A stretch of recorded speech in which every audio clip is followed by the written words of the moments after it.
Jake Morrison pressed his back against the cold metal wall and tried to control his breathing. The twisted remains of the communications tower provided decent cover, but he knew it would not last long. His squad had been trapped on Kepler 442b. For 3 days now, and the Vorthak were closing in. The human colony on this planet had fallen fast. Too fast. Jake remembered the distress signals that came through the night the attack began. Families screaming for help. Children crying for their parents. Then silence. Now the once thriving settlement was nothing but rubble and smoke. Jake peered around the corner of his hiding spot. The alien landscape stretched before him, dotted with the broken remains of human homes and buildings. The air tasted of ash and metal. In the distance, he could see the massive Vorthak ships hovering like dark clouds above the horizon. His rifle felt heavy in his hands. The plasma rounds were running low, and he knew they would not do much damage anyway. The Vorthak were tough. Their bio-armor could deflect most human weapons, and their physical strength was legendary. Jake had seen one of them tear through a steel door with its bare hands. A low growl echoed through the ruins. Jake froze. The sound was deep and threatening, like a predator stalking its prey. He had heard that sound before. It meant one of them was close. Very close. Jake activated his cum unit and whispered into it. "Danny, where are you?" Static crackled in his earpiece. Then Danny Phillips' voice came through, weak and scared. "Jake, I'm pinned down near the old market square. My leg is hurt bad. I can't move." Jake cursed under his breath. Danny was his best friend and the youngest member of their squad. The kid had only been in the service for 8 months. He did not deserve to die on this forgotten rock. "Hold tight, Danny. I'm coming for you." Jake checked his weapon one more time and moved out from behind the tower. The market square was 2 blocks away. He would have to cross open ground to reach it. The Vorthak had excellent vision, and their hearing was even better. One wrong step could mean death. He moved carefully through the rubble, keeping low and quiet. The destroyed buildings provided some cover, but not enough. Every shadow could hide an enemy. Every sound could be his last warning. The market square came into view. Jake could see Danny huddled behind an overturned cargo container. Blood stained the ground around him. His left leg was bent at an odd angle, and his face was pale with pain. Jake was about to make his move when he saw her. She stood at the far end of the square, tall and terrifying. The Vorthak warrior was at least 8 feet tall, with 4 powerful arms that ended in razor-sharp claws. Her exoskeleton was dark green with patches of brown like camouflage, but it was the glowing patterns on her body that made Jake's blood run cold. The bioluminescent markings pulsed with angry red light. They covered her arms, chest, and face in complex designs that seemed to shift and change as he watched. Jake had heard about these patterns from other soldiers. They were supposed to show the alien's emotional state. Red meant aggression. Red meant killing. The creature moved with deadly grace toward Danny's hiding spot. Her forearms swayed as she walked, and Jake could see the blade-like appendages extending from her wrists. She was a perfect killing machine, designed by evolution to hunt and destroy. Jake raised his rifle and took aim. The scope showed him every detail of the alien's face. Her eyes were large and black like pools of oil. Her mouth was filled with sharp teeth. She looked like something from a nightmare. Danny saw her coming and tried to crawl away, but his injured leg made him slow. The Vorthak warrior tilted her head, studying him like a scientist examining a specimen. Then she raised one of her blade arms to strike. Jake pulled the trigger. The plasma bolt struck the alien in the shoulder, spinning her around. She roared in pain and anger, the sound echoing off the ruined buildings. Her bioluminescent patterns flared brighter, pulsing with rage, but something strange happened. Instead of charging toward Jake's position, the alien stopped. She stood perfectly still, her head turned in his direction. The angry red patterns on her body began to fade, replaced by something else. Something softer. Jake fired again, this time aiming for her chest. The shot hit her bio-armor and bounced off harmlessly. The alien warrior took a step toward him, then another. but her movements were different now. Less aggressive. More curious, their eyes met across the square. Jake felt a chill run down his spine. The alien's black eyes seemed to study him with an intelligence that was both alien and strangely familiar. For a moment, neither of them moved. The warriors. Bioluminescent patterns continued to change. The angry red was gone, replaced by cooler blues and greens. Jake did not understand what it meant, but he could sense that something fundamental had shifted in the creature's behavior. Then the moment passed. The alien shook her head as if waking from a dream. The aggressive patterns returned to her body, and she resumed her deadly advance toward Danny. Jake emptied his clip into her, but the plasma rounds did nothing. The alien reached Danny and grabbed him with one of her massive hands. Jake expected to see his friend torn apart, but instead, the creature seemed to hesitate again. She looked back at Jake, and for a split second, he saw something that made no sense. The alien's fierce expression had softened. Her grip on Danny loosened slightly. The patterns on her body pulsed with confused colors that Jake had never seen before, but the hesitation lasted only a moment. The alien warrior completed her mission with cold efficiency. Danny's screams echoed through the ruins, then stopped abruptly. The creature dropped his lifeless body and turned toward Jake. Jake ran. He had no choice. His weapon was empty, and the alien was faster than any human.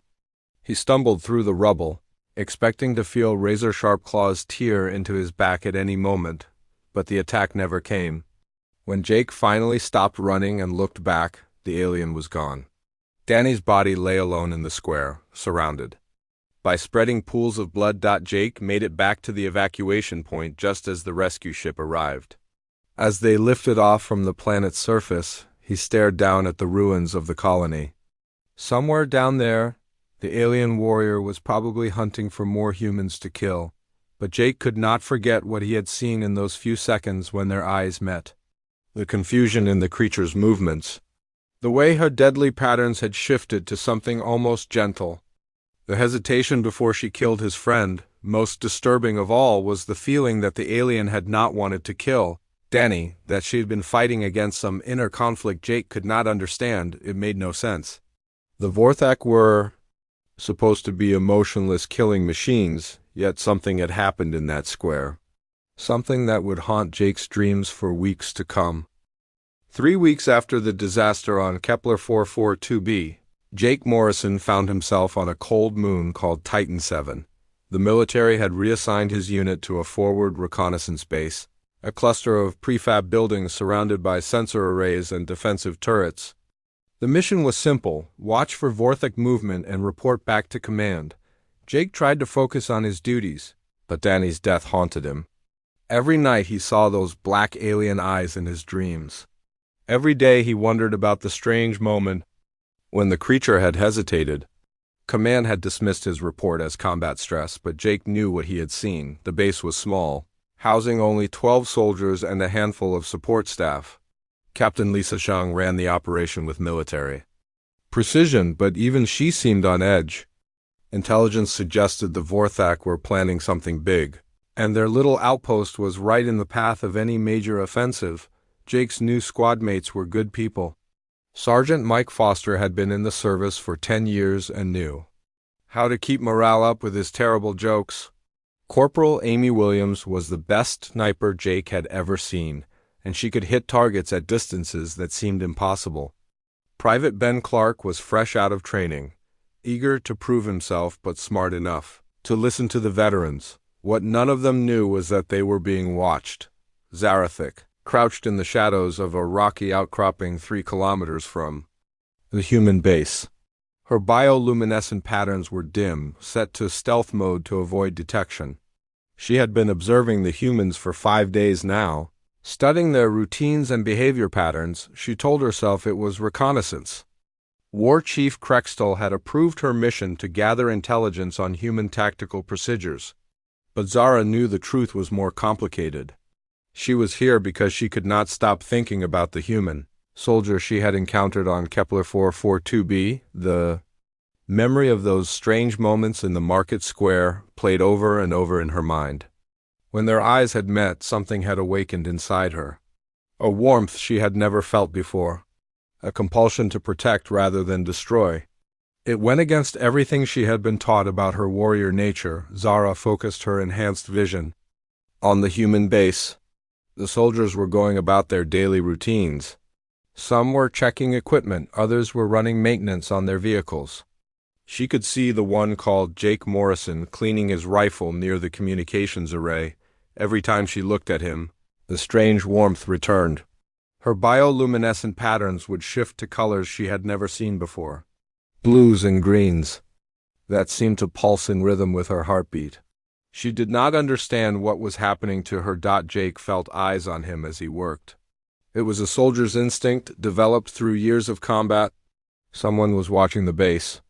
He had felt it for days now, a constant pressure at the edge of his awareness.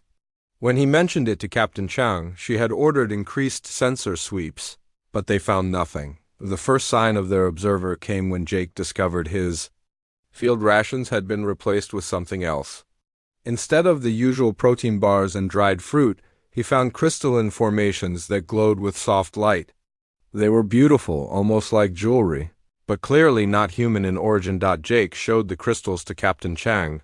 She examined them carefully, then ordered the entire base to be searched. They found more of the strange gifts hidden in various locations. A collection of smooth stones arranged in perfect geometric patterns. Strips of metal bent into intricate shapes. Small devices that hummed with unknown energy. Amy Williams found fresh tracks in the soft soil near the perimeter. They were too large to be human, with claw marks that suggested a four-legged creature. But the spacing was wrong for any known animal. The tracks came right up to the base's defensive sensors, then vanished as if the creature had simply disappeared. Mike Foster reported that his motion detectors had been triggering at random intervals. Each time he investigated, he found nothing. But the sensors were military-grade, designed to detect even the smallest movements. Something was out there, moving just beyond their ability to track it. Zara watched the humans react to her presence with growing fascination. She had not meant to leave gifts, but something compelled her to do it. When she saw Jake working late into the night, she wanted to give him something beautiful. When she noticed that Amy Williams kept her rifle in perfect condition, she crafted metal ornaments that would complement the weapon's design. The behavior was completely alien to her warrior training. Vorthok did not give gifts. They took what they needed and destroyed what they did not. But every time she looked at these humans, especially Jake, she felt the urge to provide and protect. The breakthrough came during a routine patrol. Jake and Mike were checking the sensor arrays when Mike stepped into a hidden pit trap. The fall was only 3 meters, but he landed wrong and twisted his ankle badly. Jake rappelled down to help him, but Mike was in too much pain to climb back up. Zara watched from her hiding place as Jake struggled to lift his injured friend. The human's face showed genuine concern and determination. He would not leave his squadmate behind. Even though staying in the pit made both of them vulnerable to attack, something inside Zara snapped. The compulsion to help became overwhelming. She found herself moving toward the pit before she realized what she was doing. Her bioluminescent patterns blazed with warm colors as she approached the edge. Jake looked up and saw her. For a moment, neither of them moved. Then Zara extended one of her 4 arms down into the pit. Jake stared at the offered limb, weighing his options. Mike was getting worse, and they needed to get him medical attention soon. Jake grabbed Zara's arm. Her strength was incredible. She lifted both humans out of the pit as easily as picking up children. Mike was unconscious from the pain, but Jake remained alert. Studying the alien warrior who had just saved their lives, Zara set them down, gently near the pit's edge. Her patterns were cycling through colors Jake had never seen before. Soft purples and warm golds that seemed to dance across her exoskeleton. She looked at Mike's injured ankle, then at Jake's face. Her black eyes held an expression that was almost human in its concern. Jake wanted to say something, but before he could find the words, Zara backed away. Her patterns shifted to muted grays, and she vanished into the rocky terrain as silently as she had appeared. Jake carried Mike back to the base and reported the incident to Captain Chang, she listened to his story with growing alarm. A Vorthek warrior had been watching them for days, and instead of attacking it had helped them. The implications were staggering. That night, Jake stood watch on the base's observation deck. He scanned the darkness, looking for any sign of their mysterious guardian. Part of him hoped she was still out there. Part of him feared what it might mean if she was in the distance, barely visible against the starlit rocks. A faint glow pulsed in the darkness. Jake raised his binoculars and caught a glimpse of bioluminescent patterns before they faded away. The alien was still watching them, still protecting them. Jake did not know why, but he was beginning to understand that this Vorthak was different. She was not just a mindless killer. She was something more. Something that defied everything he thought he knew about the enemy. The war between humans and Vorthak had been raging for 3 years. Millions had died on both sides. Yet here was one alien warrior who seemed to care more about protecting humans than destroying them. Jake wondered if she was unique, or if there were others like her. As he finished his watch and headed back inside, Jake made a decision. Tomorrow he would try to make contact with their guardian. He would find out why she was helping them, and maybe, just maybe, he would discover that not all monsters were what they seemed to be. Jake Morrison waited until the base was quiet before making his move. The night shift change had just happened, and he knew he had at least 2 hours before anyone would notice he was gone. He slipped out through the maintenance exit and headed toward the rocky hills where he had seen the aliens glow. The moon's thin atmosphere made every sound seem muffled and distant. Jake's boots crunched softly on the gravelly surface as he made his way through the darkness.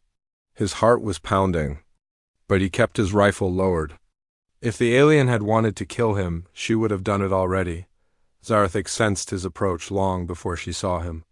Her enhanced hearing picked up the rhythm of his footsteps, and her bioluminescent patterns automatically dimmed to avoid detection. She had been watching the human base from her favorite observation point, a cluster of tall rocks that provided perfect cover. When Jake appeared in the clearing below her position, Zara felt the familiar warmth spread through her body. Her patterns began to shift toward the soft blues and greens that seemed to happen whenever she looked at him. She fought to keep them under control, but the colors kept bleeding through her natural camouflage. Jake stopped in the center of the clearing and looked around. He could not see the alien, but he knew she was there. The feeling of being watched was stronger than ever. "I know you're out there," Jake said quietly. "I'm not here to fight. I just want to talk." Zara remained hidden, studying the human's posture and voice. There was no aggression in his stance. His weapon was pointed at the ground. Most importantly, his scent carried none of the fear chemicals that usually surrounded humans when they encountered her kind. Jake waited patiently. He had learned in his military training that sometimes the best action was no action at all. Minutes passed in silence before he saw a faint glow from the rocks above him. Zara stepped into view slowly. Her forearms held away from her body to show she was not preparing to attack. Her bioluminescent patterns were cycling through colors Jake had never seen before. Soft purples mixed with warm golds, creating a display that was almost beautiful. The two warriors faced each other across the clearing. Jake was struck by how different the alien looked in the moonlight, without the red patterns of aggression. She seemed less like a monster and more like a living work of art. Her movements were graceful and precise, like a dancer performing an ancient ritual. Zara studied Jake with equal fascination. His species was so small and fragile compared to hers, yet there was something about him that made her want to move closer. She took a careful step forward, watching for any sign of fear or hostility. Jake stood his ground as the alien approached.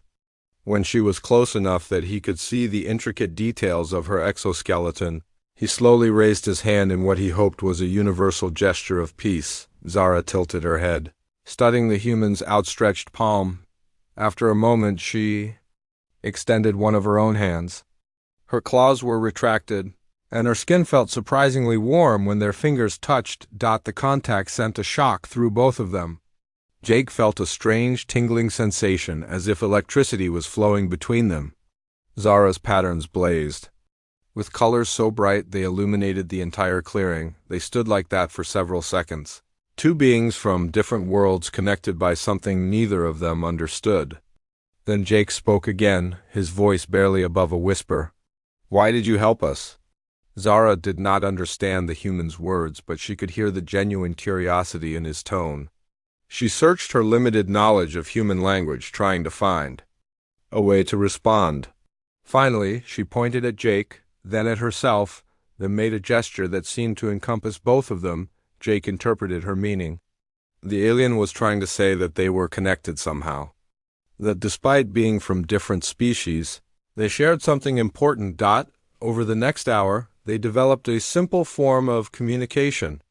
Jake would point at objects and say their names in English. Zara would repeat the sounds as best she could, her alien vocal cords producing approximations of human speech. In return, she would make sounds in her own language, and Jake would try to understand their meaning. The breakthrough came when Jake said his name. "Jake," he said, pointing at himself. "I am Jake." Zara struggled with the sound, her throat not designed for human phonetics. But after several tries, she managed something close. "Jack," she said, her voice deep and resonant. Jake smiled, and Zara's patterns shifted to brighter colors. She pointed at herself and made a series of clicking sounds. "Zara Thick," she said. Slowly. "Zara," Jake repeated, shortening the name to something he could pronounce easily. Zara's patterns pulsed with what Jake was beginning to recognize as pleasure. She seemed to like the simplified version of her name. Their communication session was interrupted by the sound of approaching vehicles. Jake turned toward the noise and saw the distinctive glow of Vorthok engines in the distance. A patrol was heading straight for the human base. Zara saw them too, and her patterns immediately shifted to alarmed orange and red. She made urgent gestures toward Jake, then pointed at the approaching lights. Her meaning was clear. Danger was coming. Jake activated his comm unit to warn the base, but the signal was being jammed. The Vorthok patrol was using electronic warfare to prevent the humans from calling for help. Jake realized with growing horror that his friends had no idea what was about to hit them. Zara saw the distress on Jake's face and understood immediately. The humans were about to be attacked by her own kind, and they had no warning. She faced the hardest decision of her life. Everything in her warrior training told her to step aside and let the attack proceed.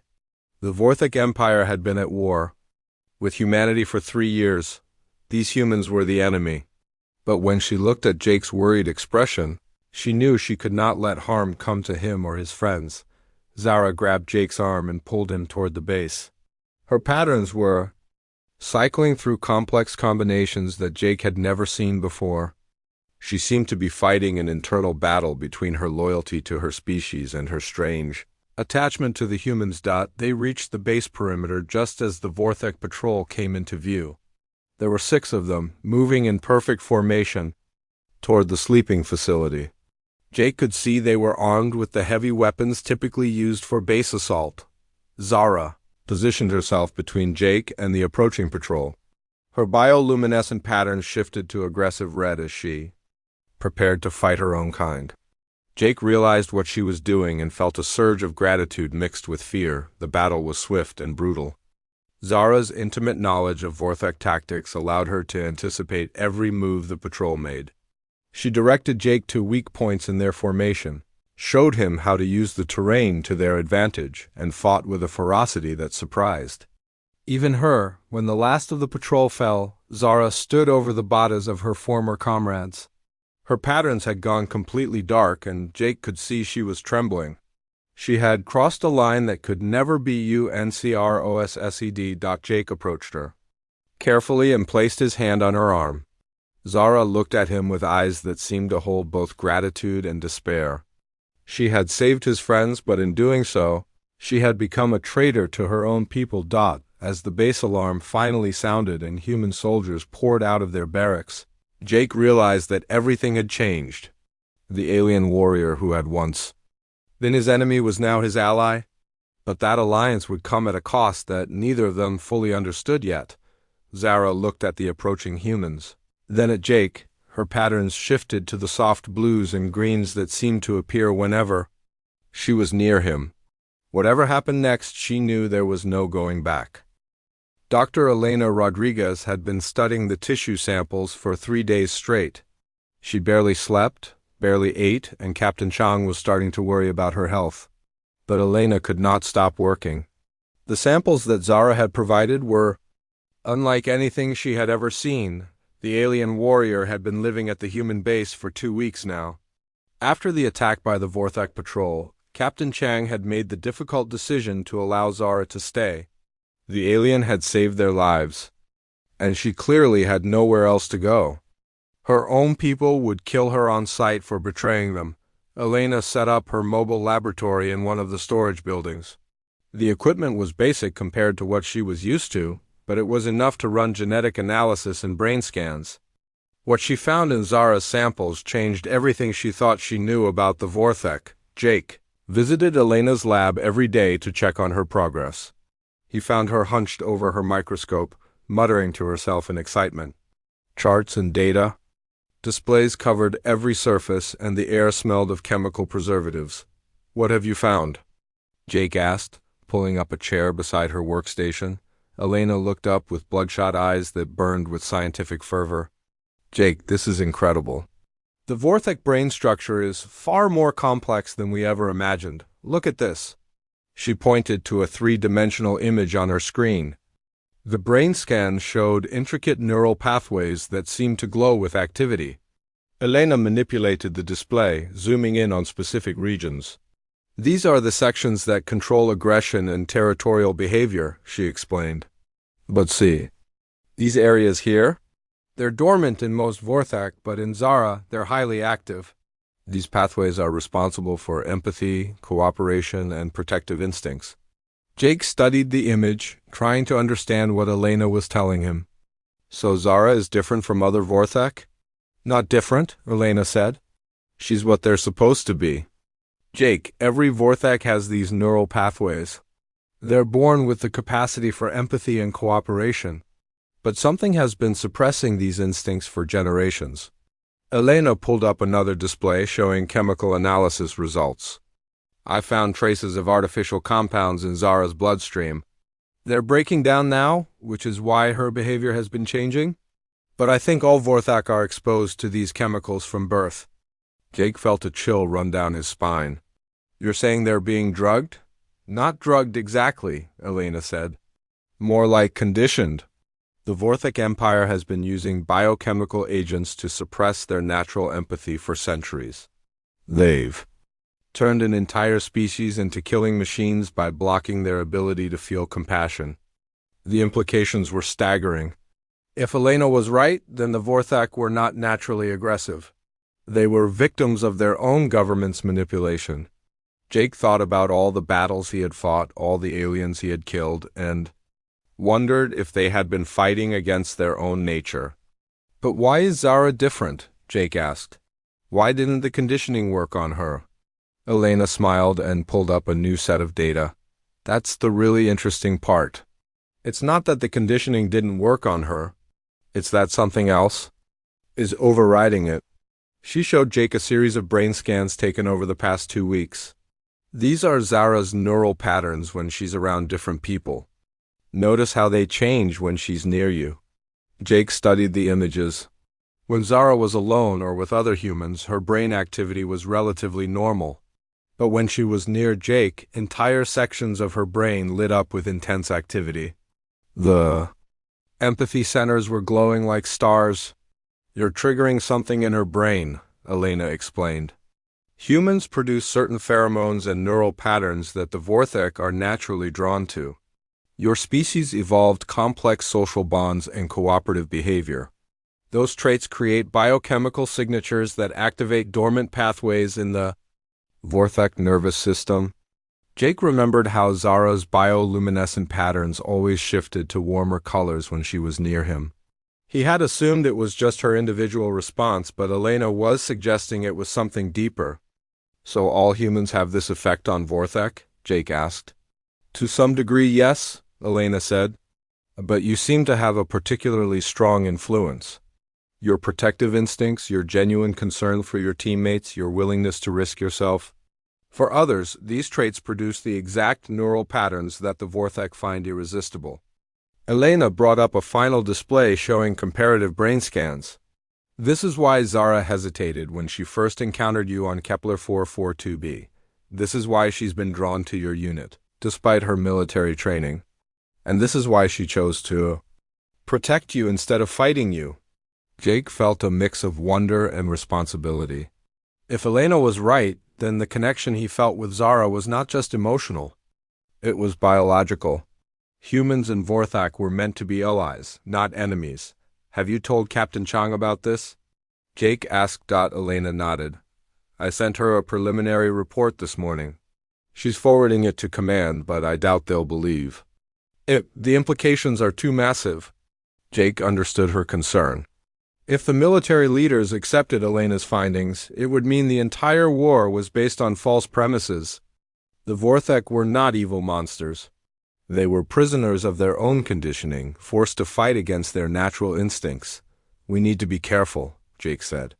If the Vorthak Empire learns about this vulnerability, they might find a way to suppress it permanently. Elena's expression grew serious.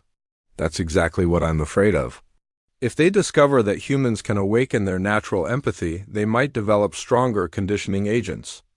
Or worse, they might try to eliminate humans entirely to prevent the awakening. Their conversation was interrupted by an urgent alarm. Captain Chang's voice crackled over the comm system. All personnel to battle stations. We have incoming Vorthak ships. Jake ran to the observation deck and saw them approaching through the thin atmosphere. 3 large vessels moving in hunting formation. These were not patrol ships.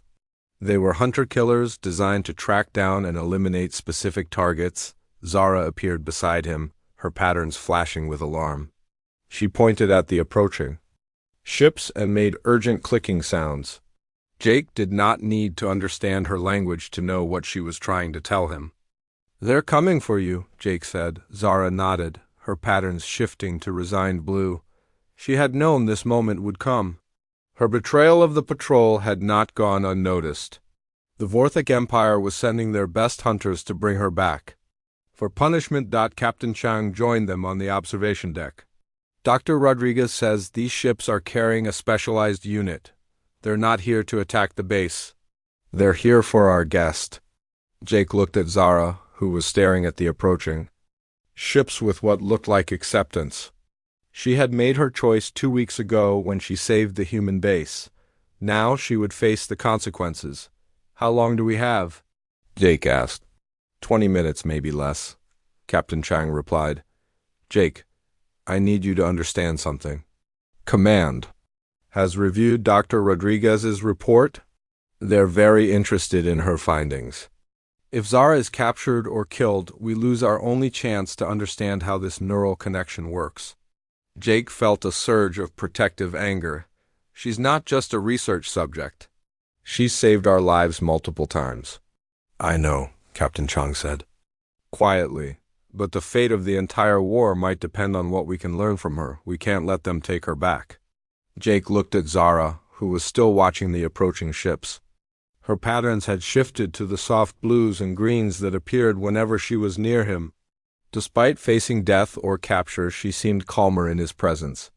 Then we fight, Jake said simply. Zara turned to him, her black eyes reflecting the light of the approaching ships. For a moment, Jake saw something in her expression that looked almost like gratitude. Then her patterns shifted to the aggressive red of a warrior preparing for battle. The hunter-killers were almost in range.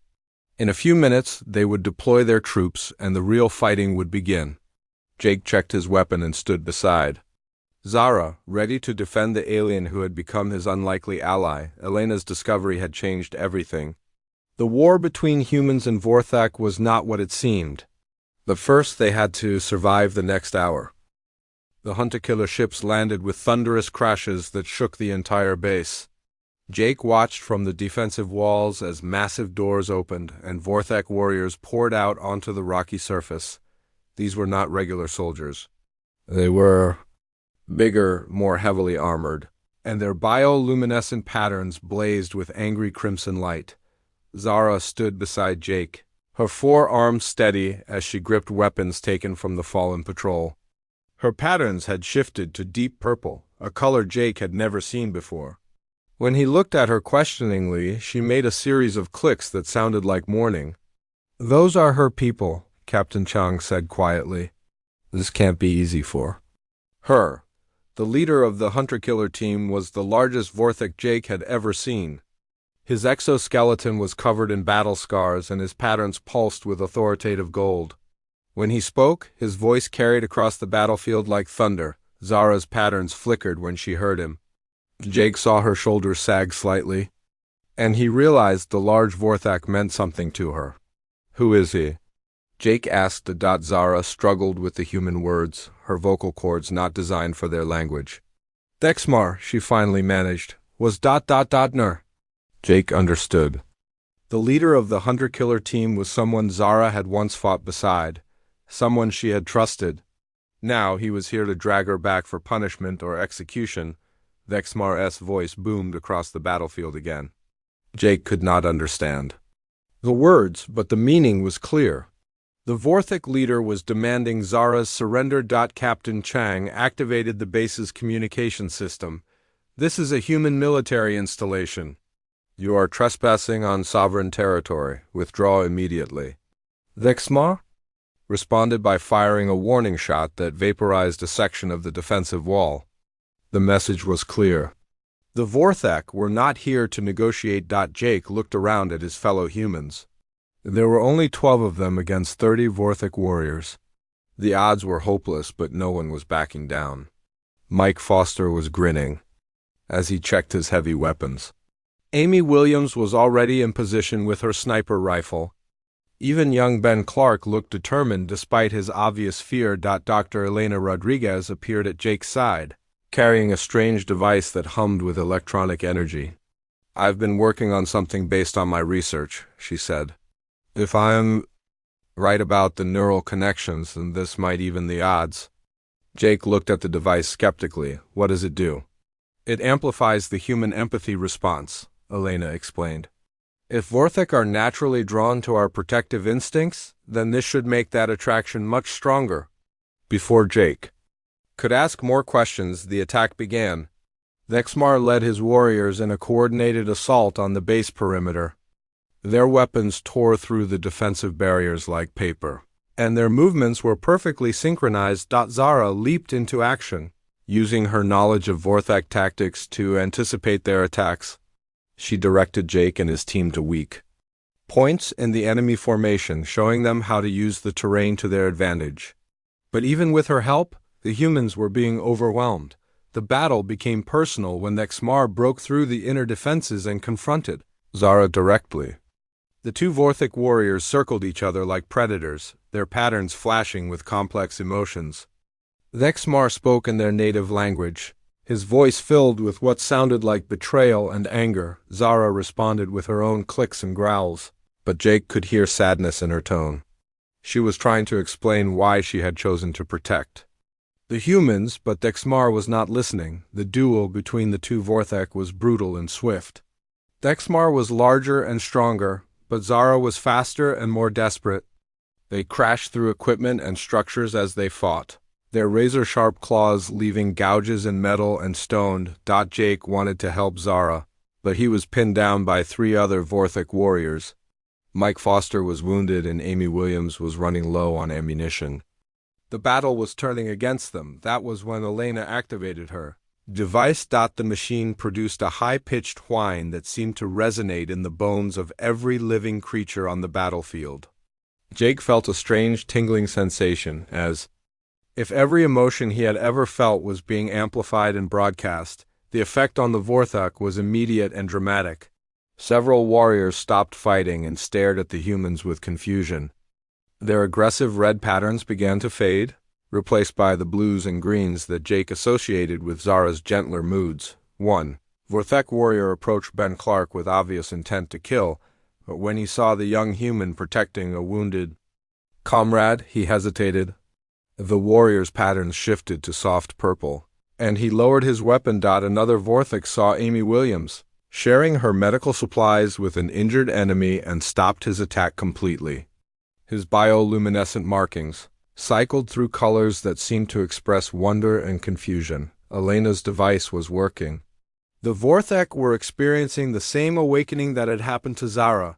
Their natural empathy was overriding their military conditioning. But Dexmar seemed immune to the effect. He continued his savage fight with Zara, driven by personal betrayal and loyalty to the Empire.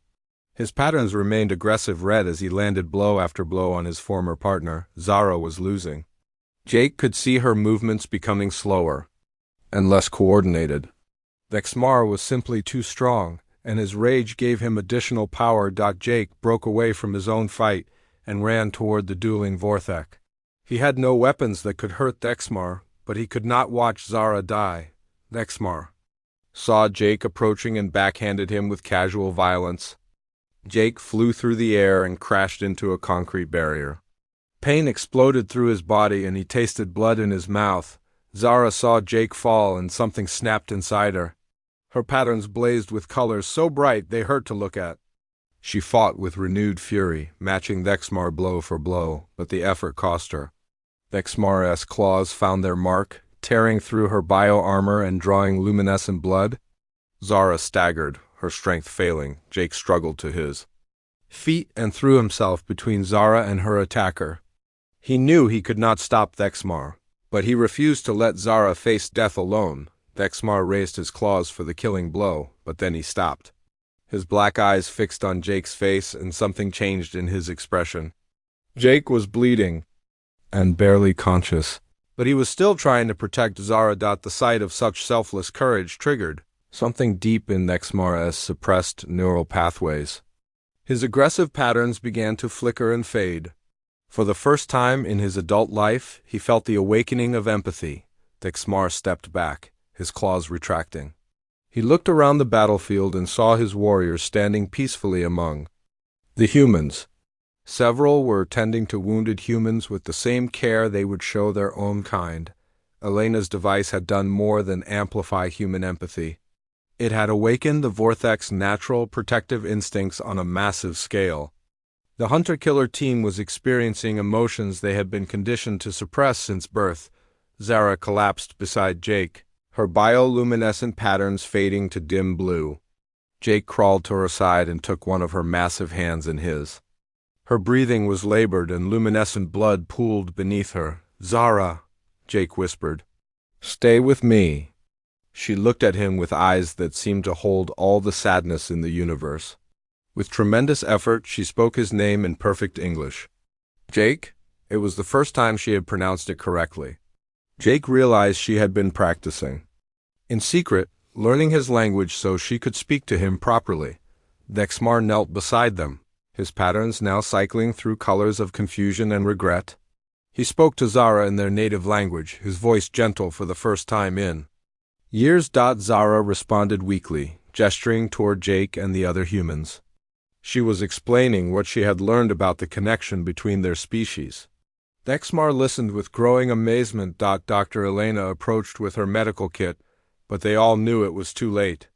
Zara's wounds were too severe and human. Medicine could not save her. Zara's patterns began to fade as her life ebbed away. But in her final moments, she looked at Jake with an expression of peace. She had found something worth dying for. She had discovered that love could exist between species. That understanding could overcome hatred. Jake held her hand until her patterns went dark forever. The battle ended not with victory or defeat, but with understanding. Dexmar and his warriors agreed to return to the Vorthek Empire with news of what they had discovered. The revelation that humans could awaken their natural empathy would change everything. Months later, Jake found himself working as a liaison between human and Vorthek forces. The war did not end immediately, but ceasefires were declared while both sides explored the possibility of peace. Jake often visited the memorial they had built for Zara on Titan 7. Her bioluminescent patterns had been recreated in crystal that glowed with eternal light. Beneath it was a simple inscription in both human and Vorthek languages. She showed us that monsters and heroes are often the same person, separated only by understanding. The galaxy was changing. Humans and Vorthak were learning to work together, their combined strengths making both species stronger. It was the future that Zara had died to make possible. Jake touched the crystal memorial and remembered the alien warrior who had taught him that the greatest victories come not from defeating your